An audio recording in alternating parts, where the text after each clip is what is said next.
A World in One Family. Part 1. Zabier.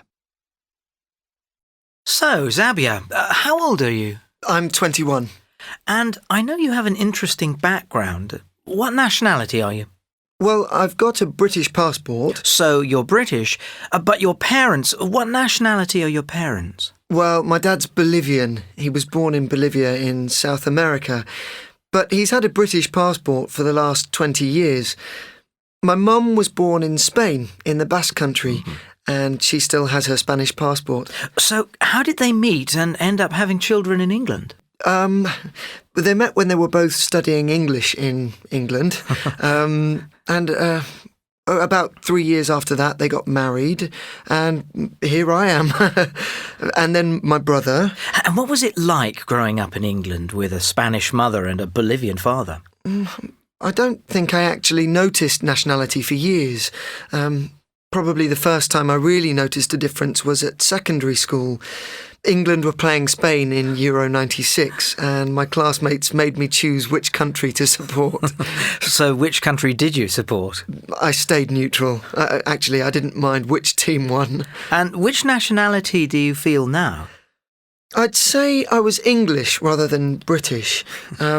But I'm also very proud of my parents' heritage, half Basque and half Bolivian. I like that. What contact have you had with your family abroad? Well, I've only actually been to Bolivia once, when I was a baby. I've had more contact on my mum's side. My Spanish grandparents visit us in England, and when I was growing up, we always went to Spain in the summer. And Very nice. yeah, and if I'm at home, I speak to them, to my grandparents on the phone, maybe once a week. And do you think that your Spanish heritage has influenced you at all? Well, yes, I think so. I think it influenced my degree choice. I'm studying modern languages at Durham University, Spanish and French. I'm in my third year. I have one more year to do. And what are you hoping to do in the future? Well, that's a very good question. Hopefully a job that offers some kind of opportunity to travel. But ultimately, I want to settle down for good in England. I've always been interested in my background, but I think that I realise England is my home and it's where I see myself living. Thank you very much, Xavier. You're welcome. Part 2. Anna. Anna, you're Spanish, aren't you? Yes, I am. I'm from Bilbao, in the Basque Country. And how long have you lived here in Oxford? 23 years. And how did that happen? Well, I wanted to improve my English, so I came to England to study. Originally, I came for 6 months, but I met my husband. We met at the college. Actually, we met on the way to the college, in the street. You met in the street? Yes.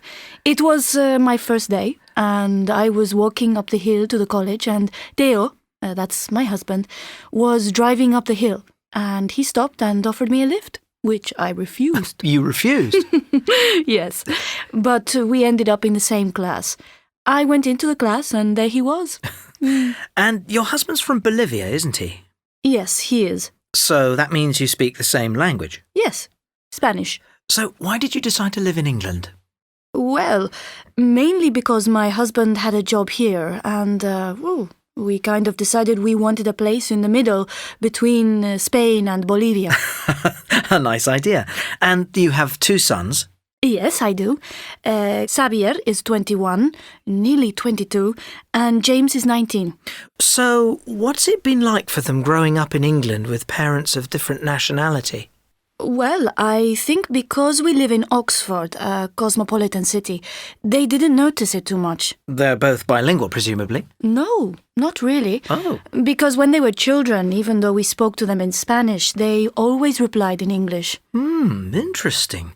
Tell me, how much contact has your family here had with the families in Spain and Bolivia? I think more with my family in Spain because it's closer. We always spend summer there, 2 or 3 weeks usually. And the Bolivian side?